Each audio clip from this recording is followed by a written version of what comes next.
Hey guys, I'm Laura from Laura Lee Creative, and I'm so excited to be here with Rising Tide and Honeybook this month to bring you the Business Planning Challenge. Over the next 3 weeks, we're going to be talking about 3 different topics that have to do with running a small business, and I'm super excited to be bringing you this content because I know it's going to help you bring your business to the next level. This week, we're going to be talking about brand strategy and what it means to have an ideal client, define your mission statement, your vision statement, and define your why. Next week, we're going to be talking about goal setting, which I'm super passionate about because I want to see you guys achieve those goals. And we're not just going to set goals, I'm actually going to give you strategy to achieve them and take action on them instead of just letting them collect dust. And then in week 3, the final week, we're going to be talking about my favorite topic, which is growth strategies. So we're taking those goals and we're going to see how we can streamline our processes and systems so that we can grow our business instead of always maintaining our business, because that's so important as a small business owner that we are finding ways to grow without sucking up all our time. So we're going to talk about working smarter, not harder, and I'm really passionate about this topic. So I can't wait to spend the next 3 weeks with you, bringing you this content, and I'm so excited that you are joining us on this challenge. So now we're going to dive into brand strategy, and I'm going to flip my screen so you guys can follow along with some slides. Okay guys, so now we're going to dive into brand strategy, and here is the problem with brand strategy. Number 1, most of us don't really have one. Number 2, we often only think that our brand means our logo, our colors, our fonts, and all that stuff. Those are just common misconceptions about branding. And what happens when we don't have a brand strategy is that we end up saying yes to every client or opportunity. We get a lot of price shoppers, and we're not necessarily attracting who we want to work with. So we don't really have that ideal client persona to work towards, and we're not really attracting or repelling anybody. We're kind of just being everything to everybody. So that is an issue, and it happens because we don't have a strategy. So today we're going to go into brand strategy. We're going to talk about defining our ideal client, our mission statement, our vision statement, and our why. And then we'll talk about taking all of that, defining the look and consistency. So first I want to dive into defining your ideal client. So you may have heard this before, and it's for good reason. Having an ideal client is super important for your brand strategy, because what happens is if we don't have an ideal client, we are guiding our marketing efforts and our brand efforts towards everybody, and then we end up really not attracting anybody, and it becomes really difficult to have a marketing strategy because we don't really know who we're talking to. So defining your ideal client really starts with answering a bunch of questions about one specific person. And this could be somebody that you've worked with before that you want to just say, okay, they're my ideal client, and I'm going to answer these questions about them. Or it can be a made up person that you haven't worked with yet, but you really want to, and you think it would be really awesome to work with them. So here are a few questions, and there's going to be more in the workbook about defining your ideal client. First, what is their gender? Are they male? Are they female? How old are they? What hobbies do they like to do? A few other questions might be like, where do they shop? Where do they food shop? Do they own a business? That might be a really big one. Are they a mom? Are they married? So we kind of want to define everything that we can about them so that we put out content that actually speaks to them. And the important thing here is that we want to niche it down so that we have a guide and a filter for all of our marketing and brand efforts so that we can be attracting one person and people similar to that one person and repelling people who don't fit that persona. Because I don't know about you guys, but I've worked with people who are really not ideal, and to me it makes my job and my business feel like work. And when I work with ideal clients who are so much fun to work with, they bring so much passion to my business and my everyday that it really doesn't feel like work to me. So that's the awesome thing about finding ideal clients, is they just make your job so much more fun to do. So don't be afraid to get too specific with this, because the idea is that we're attracting the right people and repelling the wrong people. So in the workbook that you'll be able to download under this video, there's going to be a bunch of questions to get you started on the right track. And don't be afraid to ask yourself some questions on top of what I provide in the workbook, because it's really going to help. The more you can define this person, the better it is going to be for your brand. So after we have our ideal client, we can go and define our mission statement. So to put it simply, our mission statement is what we do, how we do it, who we do it for. So I want you guys to answer the questions in the workbook. I gave you some space to write out your answers of what specifically do you do, how do you do it, who do you do it for, and what value are you providing. So if you want some inspiration behind this, my mission statement at Laura Lee Creative is: we empower photographers and creative entrepreneurs to build a profitable business and fulfilling life with education designed to help save time and make more money, so that they can find their own definition of work-life harmony without working around the clock.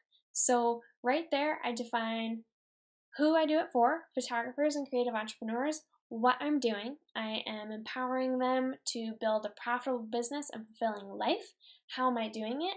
With education designed to help them save time and make more money. And what value am I providing?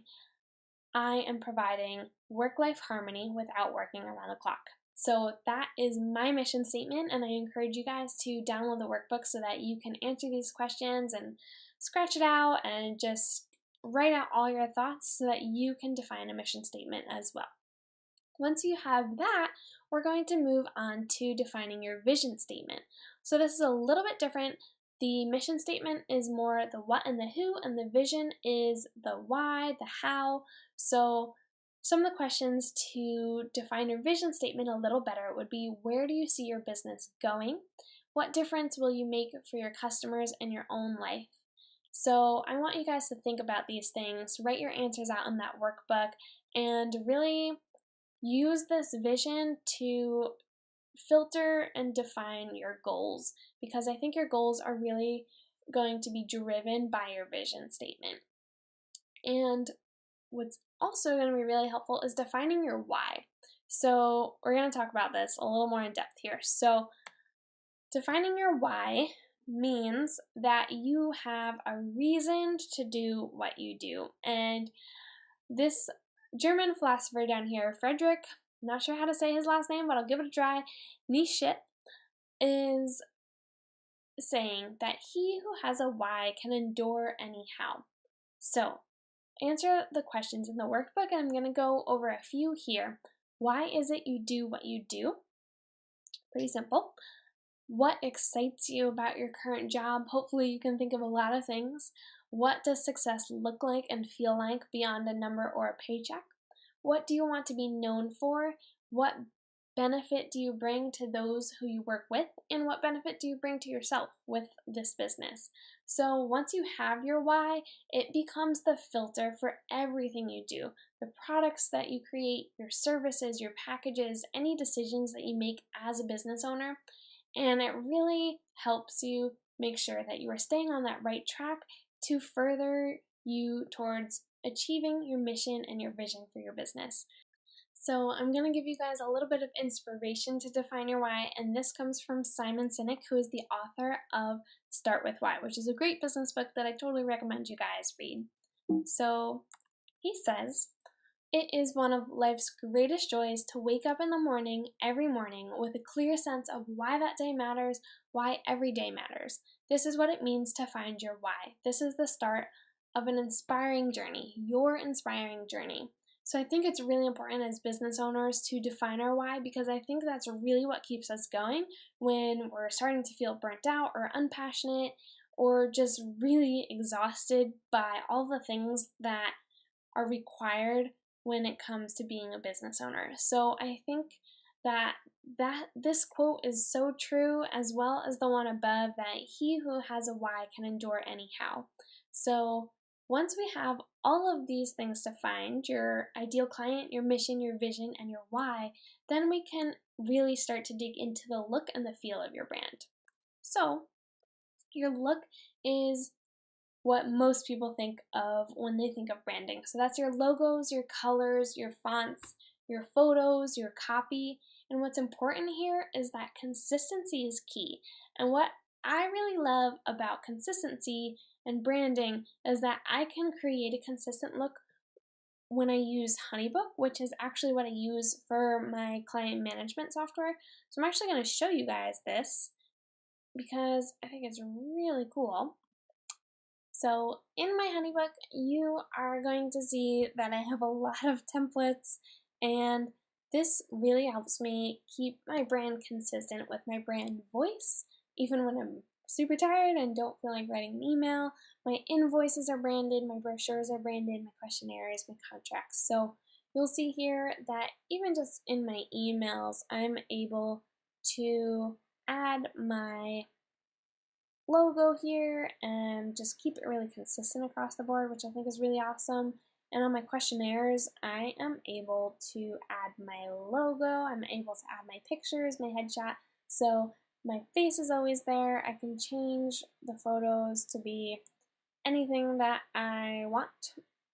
So I'm a photographer, so I have a lot of images, but if you have brand images, this is a really great place to upload them into your library, and then you can use them on all of your documents like your questionnaires and your invoices and your proposals and stuff like that. So I think that's really cool, and one of the things I do is a fire pit session, and I actually have a brochure, and I am able to use my fire pit picture with the mountains. That to me is really branded, and that is really a big part of Lauralee Creative is my fire pit session, sitting around a fire pit, hopefully in a really awesome place, and doing one-on-one mentoring. So this is how I get to keep my brand consistent, and I absolutely love that something as ugly as an invoice, usually it's ugly, can be pretty within HoneyBook. So this is what I use for all my client management, and it's really awesome. I'm going to talk about it a little bit more in week 3 when I talk about growth strategy, and I'll show you guys my workflows and my task management. But I just wanted to show you guys that because I think it's really, really cool that you can keep your brand so consistent. And you'll see here, even on my contracts, which again, normally a super boring document, I can go in and I can add pictures, I can add my logo, and it's just really awesome to have consistency across all of my documents without having to create a bunch of PDFs because it's actually just all in the system. So that's really, really cool to me. So I'm gonna go back over to my slides here. So consistency is key, moral of the story. So now I want you guys to take action and download your free Take Action Guide. It's going to be below the video on this post, and it's going to help you map out your brand strategy. And don't forget to also take part in our challenge. So I want you guys to head over to Instagram and share your mission statement. So once you go through that workbook and you answer the questions that have to do with your mission statement, head over to Instagram, share it with us, and tag 3 people that inspire you. Use hashtag October Business Planning Challenge in your post and tag us, Rising Tide Society, HoneyBook, and Lauralee Creative in your post so that we can cheer you on and read your mission statement. I'm really, really excited to see your post. So be sure to tag me at Lauralee Creative and tag all of us so that you can be a part of the challenge. We can follow along with you because we are actually going to pick one winner at the end of the challenge to win a free year of HoneyBook so that you can make 2018 your best year yet. So I'm super excited to be hanging out with you next week as well to bring you goal setting. So tune in next week for challenge number 2.